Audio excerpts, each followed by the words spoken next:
আগামী ২৭ এপ্রিল প্রধানমন্ত্রী হিসেবে প্রথমবার যশোর সফরে যাচ্ছেন তারেক রহমান।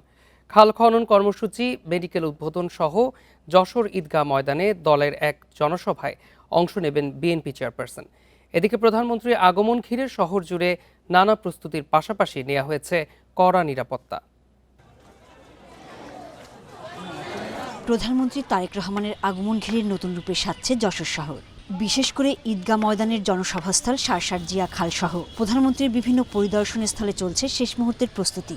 নেওয়া হয়েছে বিশেষ নিরাপত্তা। তারেক রহমানের এই সফর ঘিরে এলাকায় সম্ভাবনার নতুন দ্বার উন্মোচন হবে বলছেন বিএনপির নেতাকর্মীরা। জেলা বিএনপি ইতিমধ্যে তাদের প্রস্তুতি সভা করেছে। পর্যায়ক্রমে যশোর জেলা যুব দল, ছাত্রদল, স্বেচ্ছাসেবক দল, বিভিন্ন থানা, পৌর, ইউনিয়নে আমাদের প্রস্তুতি চলছে। জনাব তারেক রহমান যশোরবাসীর যে চাওয়া, সেই চাওয়ার সঙ্গে উনি একাত্মতা ঘোষণা করে যে দাবি দাবা আছে সেগুলো উনি ইনশাল্লাহ পূরণ করবেন। সফরে সারসার জিয়া খাল খনন এবং যশোর মেডিকেল কলেজের ৫০০ শয্যার হাসপাতাল উদ্বোধন করবেন প্রধানমন্ত্রী। আর বিকেলে ঈদগাহ ময়দানের জনসভায় যোগ দেবেন তারেক রহমান। উনি আমাদের যশোরে যে ৫০০ শয্যা বিশিষ্ট যে হাসপাতাল, সেটা দীর্ঘদিনে মানুষের দাবি।